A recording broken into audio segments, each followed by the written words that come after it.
So hello everyone, स्वागत है आप सभी का कुणाल टेक्निकल जोन में। मेरा नाम है कुणाल। आज मैं ऑपरेटिंग सिस्टम को लेकर के आपके सामने प्रस्तुत हुआ हूँ। ऑपरेटिंग सिस्टम की डिफिनीशन और टाइप्स के बारे में इस वीडियो में हम सारी जानकारी प्राप्त करेंगे। कृपया वीडियो को लास्ट तक देखिए ताकि आपको समझ में आ जाए कि ऑपरेटिंग सिस्टम होता क्या है और इसके टाइप्स क्या होते हैं। और ये एग्जाम पॉइंट ऑफ व्यू से और आपके नोट्स बनाने के लिए बहुत ही ज़्यादा इंपॉर्टेंट है और बहुत ही ज़्यादा मददगार होगा, इसलिए आप इसे पूरा ज़रूर देखिए। तो चलिए शुरू करते हैं। What is operating system? तो ऑपरेटिंग सिस्टम की डिफिनीशन क्या है? सबसे पहले तो it is the interface between users and hardware. Operating system क्या होता है? हार्डवेयर और यूजर के बीच में इंटरफेस का काम करता है। It is the collection of set of programs which manage all the resources of the computer. क्या होता है ये बहुत से प्रोग्रामों का एक ऐसा सेट होता है। ऑपरेटिंग सिस्टम जो होता है उसमें बहुत से प्रोग्राम होते हैं और बहुत से प्रोग्रामों को मिला करके एक ऑपरेटिंग सिस्टम बनाया जाता है। ये प्रोग्राम क्या करते हैं? कंप्यूटर में मौजूद सभी रिसोर्सेस को मैनेज करते हैं। ठीक है, सभी यूजर के द्वारा दिए गए कमांडो को क्या करना है, कैसे करना है, फाइल को कैसे मैनेज करना है, ये सब चीजें कौन करता है? ऑपरेटिंग सिस्टम करता है।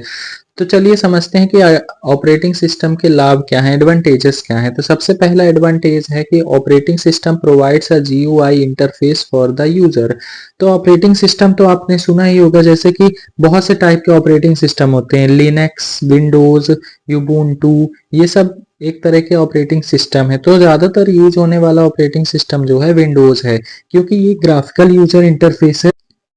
क्योंकि विंडोज जो है एक ग्राफिकल यूजर इंटरफेस है, मींस इसमें ग्राफ के थ्रू हमें हर एक चीजें, फोटो, वीडियो, हर एक चीज दिखाई देती है और हम इसमें कमांड भी कर सकते हैं बहुत ही आसानी से।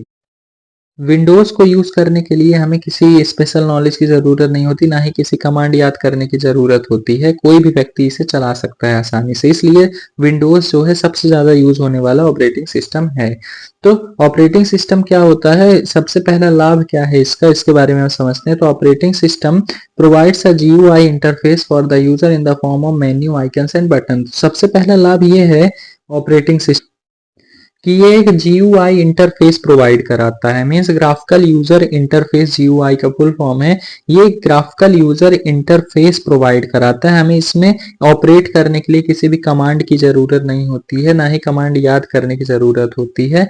हम इसे आसानी से मेन्यू, आइकन और बटन जो हमें दिखती हैं कंप्यूटर में, उनको टच करके, क्लिक करके हम आसानी से उनको कमांड दे सकते हैं, बता सकते हैं क्या करना है। दूसरा एडवांटेज क्या है?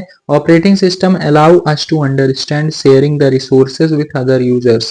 ऑपरेटिंग सिस्टम क्या करता है? हमारी मदद करता है ये समझने में कि दूसरे यूजर से हम रिसोर्सेज को कैसे शेयर करें। ठीक है, ऑपरेटिंग सिस्टम क्या मदद करता है हमें? कि हम दूसरे यूजर को अपने रिसोर्सेज शेयर कर सकें, अपनी फाइल्स शेयर कर सकें दूसरे यूजर को। ये लाभ होता है ऑपरेटिंग सिस्टम का। ऑपरेटिंग सिस्टम दोस्तों तीसरा लाभ है कि it helps user to understand the function of a computer. कि ये क्या करता है? जो यूजर है उसको कंप्यूटर के फंक्शन को समझने में मदद करता है कि कौन सी चीजें क्या कार्य करेंगी, ये सब समझाने में ऑपरेटिंग सिस्टम का बहुत बड़ा हाथ होता है। It can be easily updated. Operating system को हम आसानी से अपडेट कर सकते हैं, ये है एक एडवांटेज। तो ये थे हमारे कुछ ऑपरेटिंग सिस्टम के एडवांटेज। अब हम समझते हैं कि डिसएडवांटेज भी होते हैं ऑपरेटिंग सिस्टम में, वो क्या होते हैं। If the operating system is corrupted then it will affect entire system and the computer system will not work।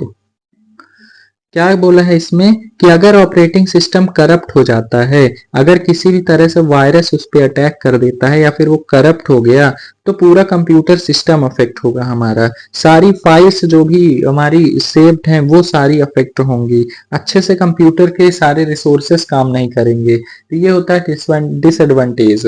Second है कि only some task run at a time. एक बार में कुछ ही टास्क परफॉर्म किए जा सकते हैं, ये मेजर डिसएडवांटेज है ऑपरेटिंग सिस्टम का। तो चलिए अब हम समझते हैं कि how many types of operating system. Operating system जो होते हैं कितने टाइप्स के होते हैं? तो मेनली 5 टाइप्स के ऑपरेटिंग सिस्टम होते हैं, और भी होते हैं लेकिन मेनली यही होते हैं। सबसे पहले हमारा बैच ऑपरेटिंग सिस्टम। दोस्तों बैच ऑपरेटिंग सिस्टम क्या होता है कि बैच ऑपरेटिंग सिस्टम में हमारे पास बहुत सी जो प्रोसेसेस होती हैं, इसमें बैच ऑपरेटिंग सिस्टम में हम प्रोसेसेस को क्या कहते हैं, जॉब्स कहते हैं। तो इसमें जो बहुत सी जॉब्स होती हैं उनमें से सिमिलर टाइप्स ऑफ जॉब को छांटा जाता है। मीन्स जो सेम तरह की जॉब होंगी उनको इकट्ठा कर लिया जाता है और उनका एक एक बैच बना दिया जाता है। जैसे कि ये बैच 1 है, इसमें जितनी भी जॉब हैं, जॉब 1, जॉब 2, जॉब 3, ये सिमिलर टाइप्स की हैं। उसी तरह जो बैच 2 है वो उसमें जो जॉब हैं बैच 4, बैच 1, बैच 5, ये सिमिलर टाइप्स की हैं। तो सिमिलर टाइप्स ऑफ जॉब का एक बैच बना दिया जाता है और उन बैचेस को सीपीयू को दे दिया जाता है ताकि वो प्रोसेस कर सकें। इस प्रकार से हमारी सारी प्रोसेसेस बहुत ही जल्दी, बहुत ही फास्ट एग्जीक्यूट हो जाती हैं और बिना यूजर के इंटरेक्शन के डायरेक्टली कंप्यूटर सिस्टम हमारा इसे एग्जीक्यूट कर देता है, ऑपरेटिंग सिस्टम, इस ऑपरेटिंग सिस्टम की मदद से। इसका एडवांटेज क्या है? It is useful when we working with larger files which can take more time to create. जो भी फाइल्स बहुत ज्यादा टाइम लेते हैं क्रिएट होने में, उन बड़ी बड़ी फाइल्स को हम आसानी से उन बड़ी बड़ी फाइल्स पर जब हम काम करते हैं तो उन फाइलों को हम इस ऑपरेटिंग सिस्टम की मदद से बहुत ही आसानी से मैनेज कर सकते हैं। तो ये लाभ होता है हमारा बैच ऑपरेटिंग सिस्टम का। अब इस ऑपरेटिंग सिस्टम का डिसएडवांटेज क्या है कि एक बार जॉब अगर सबमिट हो गई तो यूजर किसी भी तरह का इंटरेक्शन नहीं कर सकता है। मीन्स अगर एक बार बैच बन गया, उन बैचेस को सीपीयू को दे दिया गया तो अब यूजर कुछ भी नहीं कर सकता, वो करेगा सीपीयू जो भी करेगा उन प्रोसेस के साथ उनको एग्जीक्यूट करने में। यूजर का इंटरेक्शन नहीं होता है, ये मेन डिसएडवांटेज है। Time sharing operating system second है हमारे, टाइम शेयरिंग ऑपरेटिंग सिस्टम। तो टाइम शेयरिंग ऑपरेटिंग सिस्टम क्या होता है कि इसमें क्या किया जाता है कि जितने भी प्रोसेसेस हैं हमारे पास P1, P2, P3, P4, P5, P6, ये 6 जो प्रोसेसेस हैं उनको क्या कर दिया गया है, कुछ फिक्स्ड टाइम दे दिया गया है कि इतने समय में तुम्हें एग्जीक्यूट होना है कंप्लीटली। हमने 10-10 सेकंड सारी प्रोसेसेस को टाइम दे दिया कि तुम्हें 10-10 सेकंड एग्जीक्यूट होना है। तो इन टाइम में इन्हें एग्जीक्यूट होना पड़ेगा। अगर ये नहीं हो पाती हैं उतने टाइम में एग्जीक्यूट तो 10 सेकंड के बाद इन्हें फिर से इंटरप्ट कर दिया जाएगा और कुछ समय बाद बुलाया जाएगा। पहले सारी फाइल्स को 10-10 सेकंड एग्जीक्यूट किया जाएगा। इस प्रकार से हम सारी फाइल्स को कुछ फिक्स टाइम दे करके उनको एग्जीक्यूट करवाते। इस ऑपरेटिंग सिस्टम की मदद से हमारे पास जो भी प्रोसेसेस होती हैं जो ज्यादा समय लेती हैं उनको फिक्स टाइम दिया जाता है कि तुम्हें इतने टाइम में ही एग्जीक्यूट होना है, ज्यादा समय नहीं लेना है सीपीयू का। इसका मेन एडवांटेज क्या है कि अगर कोई भी प्रोसेस जिसका टास्क कंप्लीट हो गया है तो वो अगर उसका टाइम कुछ बच गया है तो वो उसे दूसरों में शेयर कर सकता है कि जैसे जो बड़ी प्रोसेस है उनको अपना टाइम दे सकता है अगर इसका टाइम बच गया है तो। मेन डिसएडवांटेज क्या है कि कम्युनिकेशन नहीं हो पाता है, कम्युनिकेशन की बहुत ही ज्यादा प्रॉब्लम होती है। तो ये था हमारा time sharing operating system. Third type of operating system है हमारा डिस्ट्रीब्यूटेड ऑपरेटिंग सिस्टम। ये क्या करता है कि जब बहुत से कंप्यूटर एक साथ किसी नेटवर्क के थ्रू कनेक्टेड रहते हैं, हमारे पास क्या रहता है कि जब बहुत से कंप्यूटर 1, कंप्यूटर 2, कंप्यूटर 3, कंप्यूटर 4 एक नेटवर्क के साथ कनेक्टेड रहते हैं, एक नेटवर्क के साथ क्या रहते हैं, कनेक्टेड होते हैं, तो ये क्या करते हैं, अपने जो रिसोर्सेज हैं और अपने जो टास्क हैं वो एक दूसरे से शेयर कर सकते हैं आसानी से।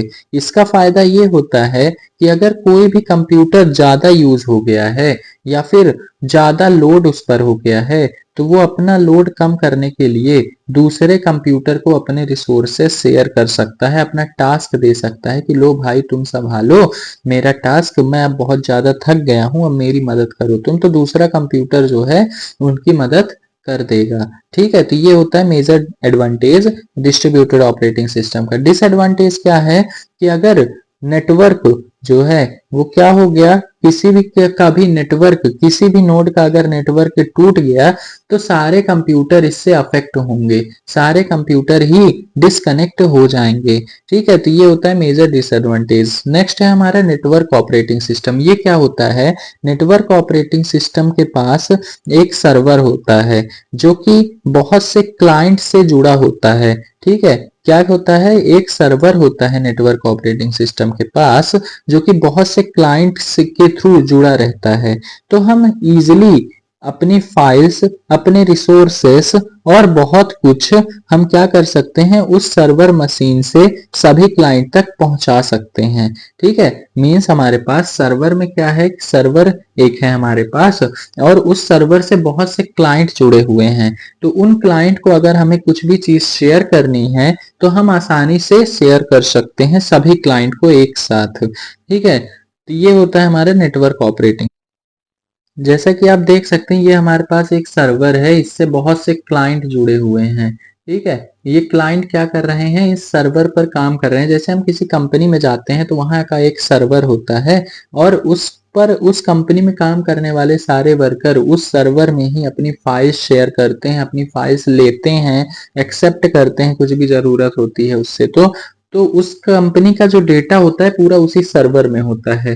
तो ये होता है हमारा नेटवर्क ऑपरेटिंग सिस्टम। इसका एडवांटेज क्या है कि network operating system security provide करता है और हमें इस सर्वर को सिर्फ अपग्रेड करने की जरूरत होती है।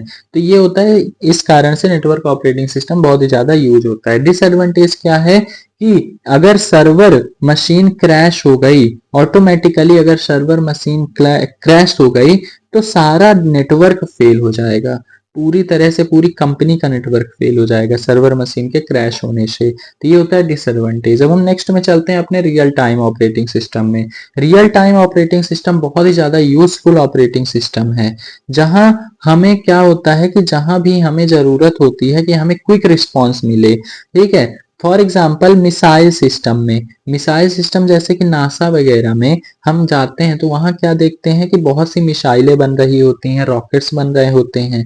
तो वहां के जो कंप्यूटर होते हैं वो तो सुपर कंप्यूटर इस्तेमाल होते हैं और रियल टाइम ऑपरेटिंग सिस्टम भी उनमें लगा होता है, उन सुपर कंप्यूटर में, जिसके कारण से वो क्विक रिस्पॉन्स दे पाते हैं। कोई भी चीज, अगर कोई भी एरर आ गई, किसी भी तरह का कुछ भी फाइंड करना है तो ये इन ऑपरेटिंग सिस्टम की मदद से वो काम बहुत ही फास्ट हो सकता है और उसे इम्प्रूव भी बहुत ही फास्ट किया जा सकता है इन ऑपरेटिंग सिस्टम की मदद से। तो एडवांटेज क्या है कि ये क्विक रिस्पॉन्स देता है, इसीलिए इसे नासा, इसरो और इंजीनियरिंग पर्पज में बहुत ही ज्यादा इस्तेमाल किया जाता है। डिसएडवांटेज क्या है कि इस ऑपरेटिंग सिस्टम बहुत बहुत ज्यादा कॉस्टली है, यह ऑपरेटिंग सिस्टम बहुत ही ज्यादा महंगा होता है।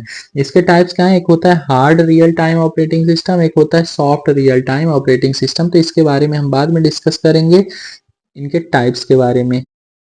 अब दोस्तों जो हमारे पास दो और ऑपरेटिंग सिस्टम हैं, पांच तो हमारे कंप्लीट हो गए, अब दो और हैं जो कि है multi programming operating system, multitasking operating system. तो मल्टी प्रोग्रामिंग ऑपरेटिंग सिस्टम क्या होता है, ये ऑपरेटिंग सिस्टम जो होता है वो इस्तेमाल is used to execute multiple programs in single unit of time. Means एक ही टाइम में बहुत से प्रोग्रामों को एग्जीक्यूट अगर हमें कराना है तो मल्टी प्रोग्रामिंग ऑपरेटिंग सिस्टम इस्तेमाल होता है। इसमें हम सिंगल प्रोसेसर का इस्तेमाल करते हैं और एक ही प्रोसेसर में मल्टीपल प्रोग्राम्स एक साथ एग्जीक्यूट होते हैं। ये कॉन्टेक्स्ट स्विचिंग पर बेस्ड होता है। इसमें ऑपरेटिंग सिस्टम, इस ऑपरेटिंग सिस्टम में यूजर जो है बहुत से प्रोग्रामों से इंटरेक्ट कर सकता है, एक साथ बहुत से प्रोग्रामों से इंटरेक्ट कर सकता है।